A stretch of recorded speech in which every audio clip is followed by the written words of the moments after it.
Good evening and welcome to this edition of the Hamilton Report. I'm Scott J. Hamilton, your host, also the executive director of the Oklahoma Democratic Party. I'm very proud to spend some time with you this evening, and I'm grateful that you are giving us half an hour. I promise it's time well spent. My guest this evening is truly a stand-up legislator that I know that you're going to be glad that you had a chance to hear from this evening. Before I introduce him, though, I just want to mention that last week's broadcast, we set some new records in terms of views, shares, people going back to watch it during the week. And I'm really grateful for that because it means that you folks care enough to share with your friends on social media and otherwise what we're having discussions about right here. And all of our discussions, I think, are important because our guests have been so incredibly enlightening to all of us. As you may recall, last week was a bit different because I had no guests in studio. In fact, did the entire broadcast just speaking with you. If you haven't seen it and would like to, I encourage you to take a moment and go to our YouTube page or also the party's Facebook page, OK Democrats. And gosh, that's just the best way that you can catch up. And I appreciate all that you folks are doing to amplify the message, not just of this broadcast, but certainly the message of the party, which is what we need to keep letting people know about. And so I want to encourage you, as you have ideas for people that you would like to see on this program or topics that you would like to discuss, I encourage you to send me an email. This is my email address here at the Oklahoma Democratic Party. Just send me a note with who you would like to hear from or a topic that you would like to take a deeper dive into. And I assure you that we take all of your suggestions and comments very seriously and work to get the guests that you recommend, because if it's coming from you, then I certainly trust that it's that you're speaking on behalf of others as well. So I invite you to reach out and let me know what your thoughts are, and we'll make every effort to keep you updated, not just with information, but information you can use right away as you help all of us to build our state party. Just want to mention that our state convention is coming up June 12th. This is a very important time in the reorganization process of the party.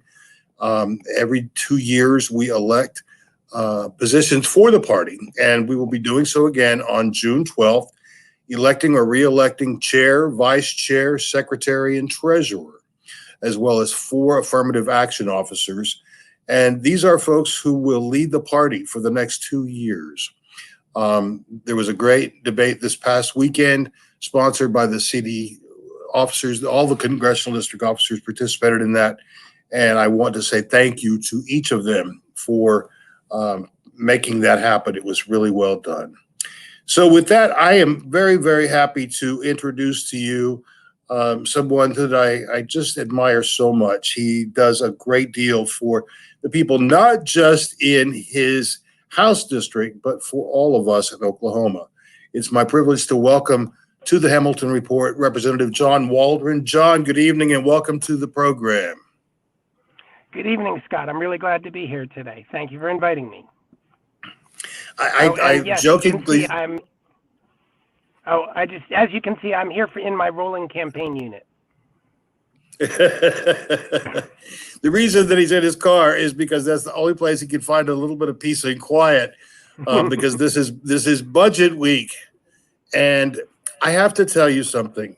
I saw something today posted by Leader Virgin, and I was aghast. The fact that you all have so little time to plow through. What's our state budget, proposed budget? $6 billion? It's 5.3 billion, I think. Okay. Yeah, all told. Yeah, it's huge. Now, we have a governor who claims to be such an astute businessman, but I promise you that he would not make that decision on a day's notice. And so what's it like for all of you trying to ferret through and just get the grasp of where Oklahoma is spending our money? Well, to quote Charlton Heston, it's a madhouse. We have a JCAB meeting going on right now, And bills are still appearing in shell form, which means they don't have any language. While they're deliberating on one bill, they're still inserting language in the next bill to come. So we've had presenters talk about bills that they obviously haven't read. Here in the House where I sit, I've seen 3 people make mistakes about the bill they were presenting because they'd only had the paper in their hands for 15 minutes. So we are talking about a very large budget and a very big public responsibility, and I don't believe that we're handling it in a responsible way. It's almost as though they meant to rush everything through at the last minute so that we wouldn't have a lot of time to see what people are doing with the people's money. And that's certainly the way it appears to me, because to be given such a very, very short deadline to approve this, that's a massive budget. Let's be honest. Yeah. That's a really big budget for Oklahoma, and I'll tell you, it doesn't make any sense to me whatsoever. So I admire and applaud the fact that all of you are working to try to make sense of it, but I don't envy you. I'll tell you that. Well, I mean, it's what you do, isn't it? Yes, it is. But I want to talk a little bit, John, about what you do or did before you became a legislator. You and I have met each other on a number of occasions, lots of, social occasions, and we've always had a friendly conversation, and I've always enjoyed that time. But it wasn't until you and I were both a part of the prayer march for unity over violence. And Yeah. I heard you speak from the heart. And that's when I reached out to you and I said, I want you to come onto my broadcast, because you stood there, and all I could think of, this is the type of person we need in every classroom in Oklahoma. And this is the type of person we need sitting in every single seat in the House and the Senate. Someone who cares about people. And as an educator, there's no such thing as a former educator. I believe that very strongly because, some people, that's just the way they're built, and you were one of those people. But for you to lay witness to some of the things that you've seen this session, coming from an educational background, it must just be horrifying for you. Yeah. Yes, indeed. I think what we're seeing is the hallmarks of a coordinated attack on public education, and in particular on history and how we teach it. If you're familiar with House Bill 1775, what we're seeing here is a coordinated campaign to dismantle as much of public education as possible and to put a muzzle on social studies education so that kids aren't taught how to ask questions about the way their society is organized. And that breaks my heart as a longtime classroom teacher. Any employer, I would think, would want their employees to be able to think critically. And in order for that to happen, it means you have to ask the hard questions and you have to find answers to those. But you said it well when you said we're muzzling social studies teaching. Tell me when you think about your students in the classroom graduating from an Oklahoma high school, where do they go? Who's going to appreciate the fact that they didn't learn a lot of what students in the rest of the country did learn? Well, I think all too many of my students have left Oklahoma over time because they're fed up with a political climate that doesn't encourage people to be themselves. We are an increasingly diverse society, but we want a whitewashed form of public school education.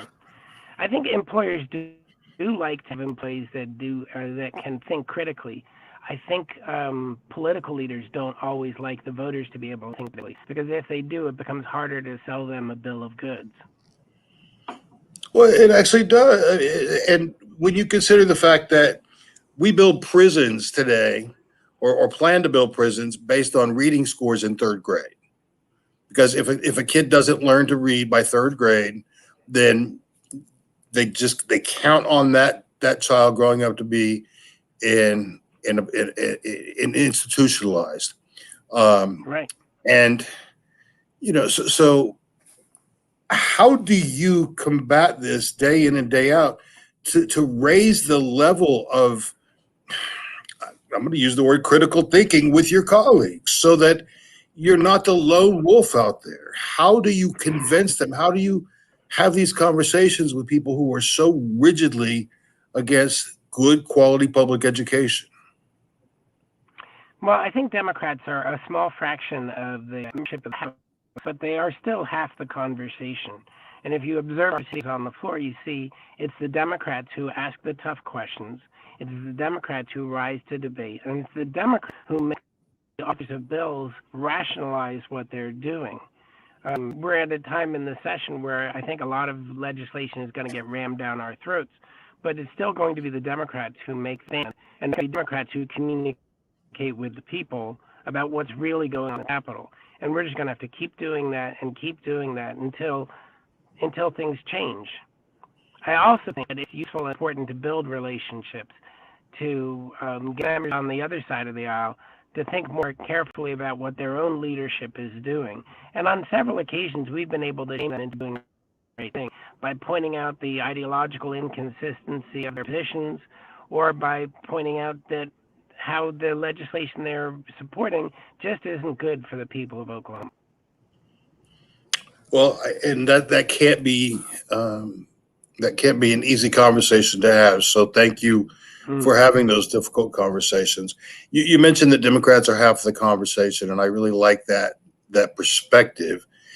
It seems from where I sit that Democratic legislators, both in the House and the Senate side, are working so well together this session. And I can't imagine that that's an illusion, because it seems like a real camaraderie of folks trying to make positive legislation for Oklahoma. Would you agree with that statement? Yeah, 100%. We had a great bill crossover meeting this year. One of the great areas of collaboration has been in education, where former educators in the House and the Senate meet regularly, communicate constantly, and support each other to address the big needs of education. I think we Democrats are getting very good at crossing the great divide of House and Senate, because we know that we have to coordinate in the people's interest. Well, I'm so happy to hear that, and I thank you again. Question for you with regard to this week. You said that you're concerned that a lot of bills are just going to be ramrodded through. Anything that you're watching particularly that's troublesome for you? Absolutely. There's a voucher bill, Senate Bill 1080, that was just passed in the House and the Senate. And what it's going to do is prevent millions of public dollars from our tax revenue base and into private schools in Oklahoma. We're going to see more money go to private schools through that bill than we're going to see go to people through the Earned Income Tax Credit. And that's a bill designed to help all the working people of Oklahoma. We're going to see a budget that looks good in some ways. It's going to add more money to public education. But really, when you consider that it also includes tax cuts, it just leads us right back down the same path we were 10 years ago, when we could never solve our revenue problems. There's a lot to be concerned about in this budget. One other example, House Bill 1078 pretty much guts our tobacco laws and takes a number of products out of government taxation. We could see a vision 10 years from now where nicotine products are common and widespread and just about untaxed by the people of Oklahoma. Just because it's not a cigarette doesn't mean that it should escape public notice, because it's still a health hazard. It's still an addiction risk for young people, and it's still a potentially massive revenue bomb for us in Oklahoma. We're going to lose out a lot. And it's no coincidence that that bill was being deliberated in the chambers of the House and the Senate, where the building was full of tobacco lobbyists. That can be disconcerting when you watch it up close. That is disconcerting. It's almost like the person that has the biggest checkbook wins the day, and that, we face that in Washington. We face that in our state house as well. But something must change in that process, because when you have big tobacco money, I mean, think about how many industries can go up against big tobacco. There aren't a lot, because they are so enormous. But what you're saying makes sense. You know, they're the ones that are paying to play in some cases, and here we are looking at something that has the potential of being a devastating, obviously, public health issue, but almost as importantly is a revenue issue. Right. It's almost as if there's no thinking beyond this moment, John. It's just right now, and forgetting our kids and our grandkids and any future generations. What's the answer to that kind of thinking? Elect more Democrats. And I'll tell you what, even if you're a Republican, you've got to understand that politics depends on a balanced competition of interests. Right now, we have a supermajority state, and that means that power is concentrated in hands of relatively few people. The lobby groups know that they only have to buy influence with a small number of people, and the rest of the party will fall into line. That's why they can buy public interest cheap right now. We need more competition in the system. We need more Democrats in the legislature. And to that end, how would you classify the current electeds and the relationship with the Oklahoma Democratic Party or county parties where they live? Would you describe that for us? Well, I mean, right now the Democratic Party is down to its liberal core, and it's mostly urban. It's the urban centers and the college towns that tend to elect Democrats. And we're going to need to build up our presence in cities because certainly right now, a very rural-dominated legislature is working to the disadvantage of Tulsa and Oklahoma City. So we have to build more there, too.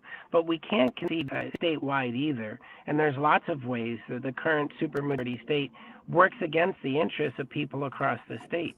When you look at activities like hunting, which is very important in this state, you're seeing the capture of government by specific interests. We should look at things like rural health care, how vouchers are going to work against rural small town public schools. And we need to build an agenda that shows that we have a statewide presence. We need to get rural voters to think beyond a couple of hot button social issues and understand that there are lots of things that need looking out for. They're going to need more choices in their politics if they want to be better represented, if they want a government that really works for them. So in the short term, we have to win more in the cities. In the long term, we have to go back to a statewide presence. And I'm glad to hear you say that, because right now we are recruiting candidates up and down the ballot for next year's election cycle. And two races that we are particularly interested in are the governor's race and retiring Senator Langford, because those folks have not been friends to the people of Oklahoma. They continue to embarrass us, and some of their language and certainly their actions does not speak well for the people of Oklahoma or the future, frankly, of our state. So I'm glad that you mentioned statewide. That is important. As you wrap up this week, John, what's going to stand out as a highlight for you this session? Well, I think we did some very good things. We stopped some bills. House Bill 1564 was a very nasty election bill that pretty much gutted the rights of renters and allowed judges no room for discretion, even if somebody was affected by a public health emergency. Just kick them out quick. We stopped that bill. There was a bill to remove authority from the Tulsa Health Department in response to the wise public health measures we took. We stopped that too. And we passed a public safety districts bill that allows municipalities, if they choose to collect more revenues for public safety. So I'm proud of some of the things that we've been able to stop and some of the things that we've been able to accomplish. Sure, some of them have been defensive victories. They demonstrate that the Democrats still have an outsized presence in the legislature because we're willing to look quickly. We're not captured by the powerful lobbies, and we're going to speak the truth on the floor. And I also want to point out one thing that you all need to understand is what's going on in almost a lot of ways is public retribution for the 2018 teacher walkout and for the public safety health measures taken during the pandemic. There are a lot of people in the legislature who didn't like teachers and education supporters rose up and demanded change, and they don't like that we had to close businesses down and take safety measures to protect the people of Oklahoma. It goes against their free market ethos, which it seems to me sometimes comes at the expense of the lives of the people of Oklahoma. I'm proud of the Democrats for taking a stand against these majority temper tantrums we're getting when that happen when the people rise up and demand what's right, and when we try to follow the science. That's why you need more Democrats in the legislature. Well, honestly, that's a lot to be proud of, because I know the challenges that you all have faced this year. What's going to be the one thing that when you head back home after the session is over, that you just shake your head and say, I cannot believe that happened this year? I think the thing that breaks my heart the most is that we got a bad series of education reform bills, very disruptive to public education at the beginning of the session. They were run through quickly, not written by educators in the legislature, even though there are a lot of good educators on the Republican side. They were sidelined in an intense public education. But at least we could tell ourselves that a deal had been made on the GOP side, that they would get that instead of vouchers. And yet, as budget time comes, we're seeing a voucher going down the pike. So people who, moderate Republicans who thought they made a deal, they're getting betrayed too. Rural Oklahomans who know that their kids don't have any private schools that they can use their vouchers on, they're gonna be at a disadvantage too. And rich Oklahomans are going to get a big advantage because we're going to allow them to make tax-deductible contributions to education foundations, mostly private. And people who are already going to send their kids to private schools are going to get a big advantage too. Affluent families are going to see all kinds of reductions in the tuitions they were going to pay. And who's going to suffer? It's going to be public school children. 95% of the kids go into school in Oklahoma at public schools, and every child deserves access to good quality public education. We're going to lead the nation in our support for private schools, even as we trail the region and nation in our investment in public education. That's just wrong, and it's got to stop. And you're going to need Democrats out there to speak truth to power every time they pull this kind of stuff. Well, John, we know that advocacy works. We know that our legislators do listen. And I want to take a moment of personal privilege to thank you and your Democrat colleagues who have just been tremendous this year. It has been a joy to work with all of you, to watch how each of you are growing and the good things that you've done. So please, I don't envy you being up all night with budget numbers staring you in the face, but Yep. Please accept my gratitude for joining us tonight. And this summer, after you've had a chance to unwind a little bit, I'm going to ask you to come back and we'll get your perspective at that time. Is that a deal? Yeah, that's a deal. I would love it. And let me just say also to all your viewers out there that don't be discouraged. Sure, they have the money and the lobbyists and the single issue voters and all the power on their side. We still have the truth on our side. I like our chances. I think we're going to win in the end. Well, with that, I want to thank you for being with us, and I look forward to seeing you soon, John. Best wishes in finishing up this week, sir. Thanks a lot, Scott. It was nice to talk to you. You too. So long, my friend. You know, something that he said is so important. We need all of us to be speaking up, to be speaking out when we see a problem. And for those of you who follow the Oklahoma Democratic Party Facebook page, our website, the Chair's Daily Lives, this program, you know the number of times that we have asked you to pick up the phone and call. And I'll tell you something.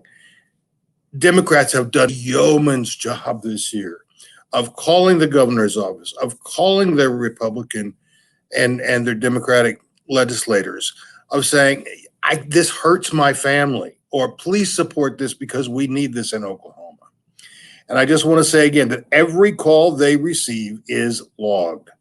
And so even if you have someone who is not friendly to you in the House or the Senate, do know that they have to keep a record. And if enough people say, you know, I'm prepared now to make changes in my representative if you will not listen to me, then that will make a difference.